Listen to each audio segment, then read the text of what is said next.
In the past, I've disappeared for what felt like ages, and it never sat well with me. I always felt so much stress and pressure over letting people down, even when I know they'd be totally fine without me. But I didn't want to do that again. No, I haven't crashed and burned or fallen into another depression, but I have come to realize that I'm repeating the same mistakes I keep trying to avoid, mainly prioritizing my work life over my home life. And I can't keep telling you all how I've learned to balance my own time when I'm still having trouble doing it myself. For 10 years, I've been running this business. It's very much my baby. It's a part of who I am. But each year, I started to feel more and more lost in how to be different, lost in the direction I want to go, lost in my purpose.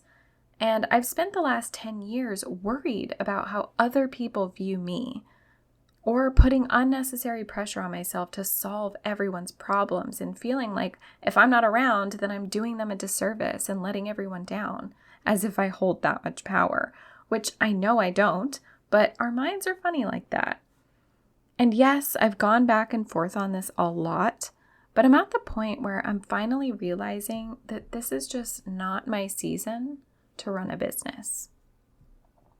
And it's really hard for me to come on and say this because it's pretty embarrassing. Like, yeah, I am the person who has gone back and forth on this quite a few times.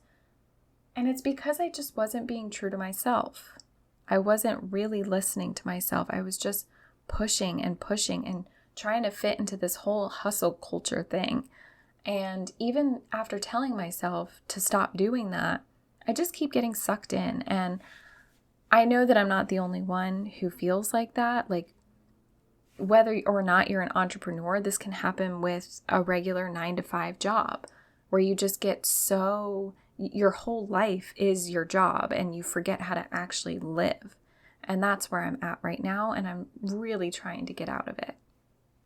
And so there are 2 messages that I want to share with you today. The first one is that there's a season for everything. And the second is that we all have different capacities. So let's talk about seasons first. The Bible says in Ecclesiastes 3 verses 1 through 8 that there is a season for everything. A time to be born and a time to die. A time to plant and a time to harvest. A time to kill and a time to heal. A time to tear down and a time to build up. A time to cry and a time to laugh. A time to grieve and a time to dance. A time to scatter stones and a time to gather stones. A time to embrace and a time to turn away. A time to search and a time to quit searching.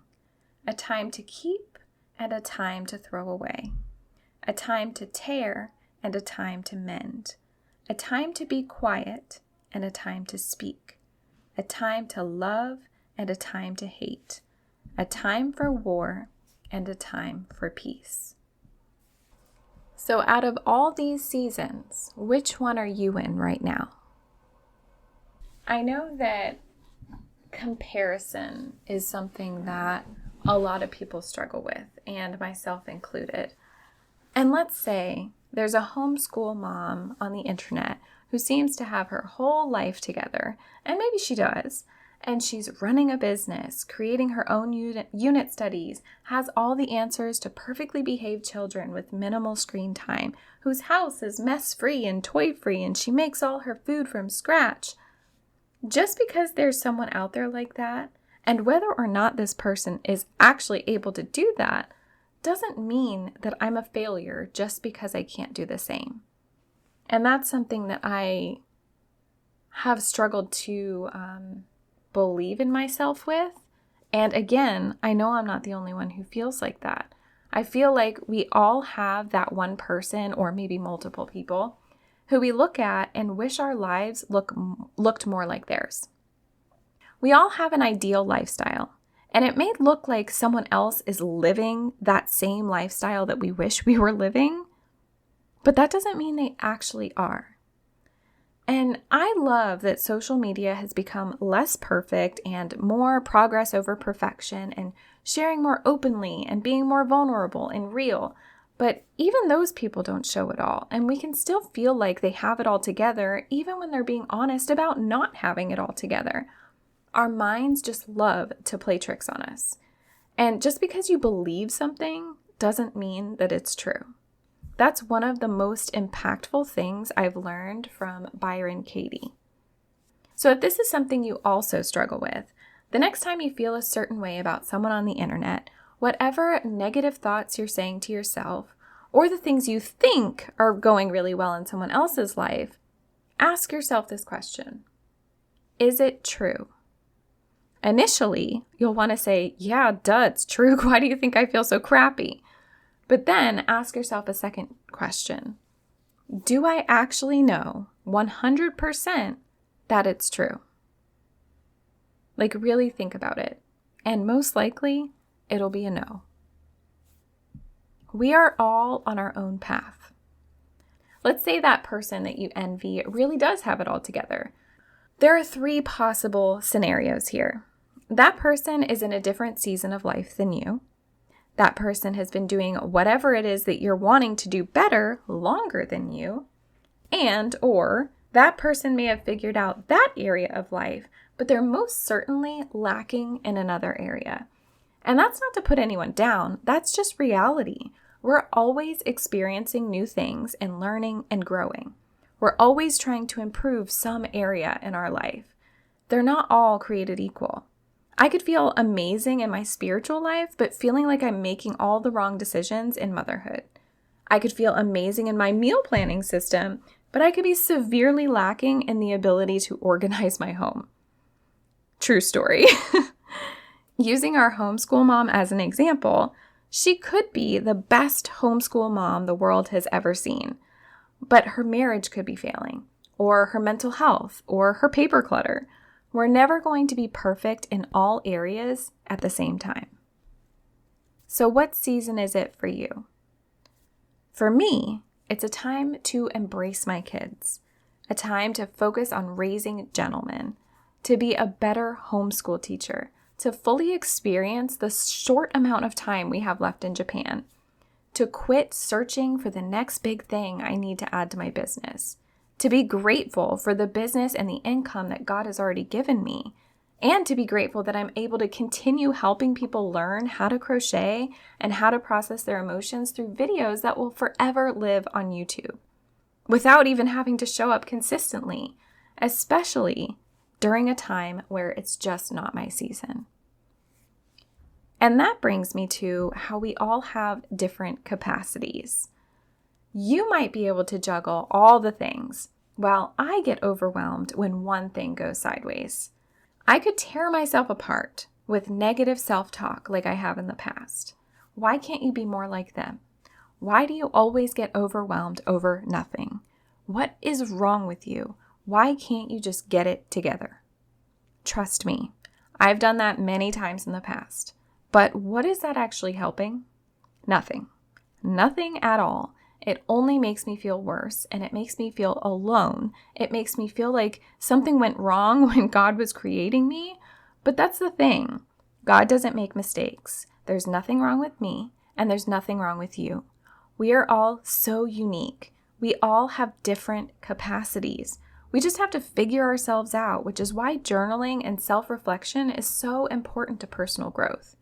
Once you figure out your capacity, you can stop demanding more of yourself than you can give. You'll know when to say no. You'll know when it's time for a reset or when you need to slow down and be creative. There are so many things that create or attribute to the amount of capacity we have, like past trauma we haven't worked through, or a certain season like I was talking about earlier. Or maybe you get overstimulated or anxious when there's a lot going on. Or maybe you've fallen into a depression, and so your capacity or your ability to handle more things is just smaller, and one thing can set you off. Or maybe you're on the opposite side where you can handle the soccer practices and the PTA meetings and the meal planning and cooking food from scratch, and all these things you could totally do, while another person is like, wait, what? How are you doing all that? And so that just goes to show that we have different capacities, and that's okay. It's not about forcing ourselves to have the same capacity as someone else. It's about taking a good hard look at ourselves and what we can handle and adapting and moving forward with that, instead of spending so much time hating ourselves or just beating ourselves up for something that's like not our fault. Like, it's just how we were built, or it's because of the things that we have, that we're going through. Or do you know what I mean? Is this making any sense? I really hope so. But our capacities can definitely change. It can grow bigger and it can get smaller. But no matter where you are, the important thing is to listen to your body, to not push yourself past your limit. I love podcasting. I love sitting here in front of my mic and just speaking what I'm thinking. But it's not that I don't want to do it. It's not that I don't think I can do it. It's that I just can't manage the time. It's just one of those seasons where I am prioritizing. I'm choosing to prioritize the things that are the most important. And that is figuring out how to do this whole homeschool thing with my kids. It's figuring out how to create systems in my home so that I can better show up here and actually be consistent, instead of in the back of my mind always thinking about how I have so much laundry to do and I am so disorganized in my paper clutter and our like pictures, like family photos, and just so many things that I am always thinking about in the back of my mind that's like stressing me out, but I don't actually put the time in to get those figured out so I can be here. I hope that makes sense. And so what I'm going to do is prioritize those things in my home life. And then once I figure all of that out, I will 110% be back. And I will be designing and doing things on the back end, but this time just at my own pace. I'm going to stop making myself feel like other people are hovering over me, and like I can't even explain it. It's just like this feeling that people are always watching, people are always waiting, and I know that this is so not true. I have gotten so many messages from people who are like, family first, like we totally get it. Like think of yourself and think of like what you need to do. And it's not that, like, obviously I feel like I am not a selfish person. And I think that that's why it's so hard for me to stop doing something like this, because I so very much enjoy helping people and teaching and speaking my mind and being an open book so that other people can learn from my mistakes. And I just love that. I love people. I love interacting. And so setting aside this business is so hard for me. And that's why for the last 10 years, that's all I've ever been doing. I didn't even think to take time for myself and get my life like organized, you know?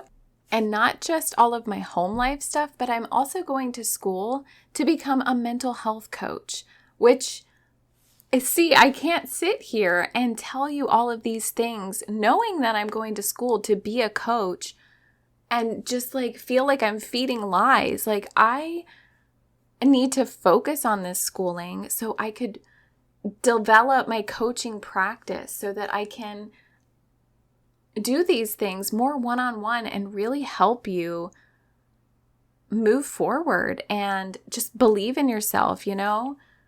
And so this time that I'm taking away is not just home life stuff, even though that is the most important, but it's also to take this schooling seriously and to not only learn how to be a coach for you, but also for myself. Like I still struggle with mental health things, even though I am like like, I wouldn't even say that I have much anxiety anymore. Like, I am feeling so much better. I have learned so much through this schooling than this at the beginning of this year. But again, like, I still have so much to learn and so much to implement in my own life before I feel like I can sit here and talk you through that, if that makes sense. But that's the whole thing, right? Through life, like, we are constantly learning. And the important thing is to have this growth mindset, knowing that you can do better, you can be better, you can work on things. You don't have to stay where you're at. That's having a fixed mindset. And to me, it's so important to know to focus on growth. And that's what I'm going to keep doing. And so I can't wait to come back here and tell you everything that I've learned. But for now, I'm going to say bye and just know that I love you so much. And I'm so glad that you've been here with me. And I know you're probably so tired of me, and I honestly don't blame you. So if you're not here when I come back, I totally get it. I won't be mad. But I do wish you the absolute best. And whether I see you next time or not, I pray that you have the best year yet in 2026. Anyway, I hope this message of me just spewing my thoughts is somehow helping someone out there. And who knows if it is, because really at this point, it's just a bunch of rambles. But I do hope it helped. And before you go, I actually have an exercise that I want to share with you that I do every year, and I'm going to do at some point before the new year. If you are feeling like you're kind of in the same boat where you don't know, where you want to kind of reprioritize your life, I do this thing every year called, I think it's called a January letter. But I don't really know if that's the actual term. And you definitely don't have to do it in January. It's just kind of called that because it's like a little reset. But what you can do, if you love journaling like me, is you can sit down and write yourself a letter. Basically, you write a letter to yourself 1 year from now. And in the letter, you talk about all the things you're presently doing, which is everything you wish you could be doing 1 year from now. So hopefully that makes sense. And if you don't like writing, you could go into the Notes app and just do like the talk to text. That way you have it all written out in front of you. You could probably look up more about a January letter if you need more details, but I write one every year and it always brings me so much clarity. It helps me to see which areas of my life I really want to improve. And when you're finished with your letter, you can highlight all the things that you want to work on and then create a list of steps on how to get there. So for example, if you said, "Dear me, I recently created this meal plan system that I love. It's so easy for me to plan our meals, grocery shopping is a breeze, and we're no longer eating junk food." Well, that's one goal that you can highlight and break down the steps on how you can make that a reality. And yes, that's that's like a direct line from my January letter. So pray for me on that because man, I hate meal planning. It is like the worst thing ever. And obviously your letter is going to be so much longer. This is just like a small portion of an example, but your letter should be like 1 to 3 pages if possible. So anyway, I hope you find this exercise helpful. And again, I pray you have the best year, and I hope I see you when I come back.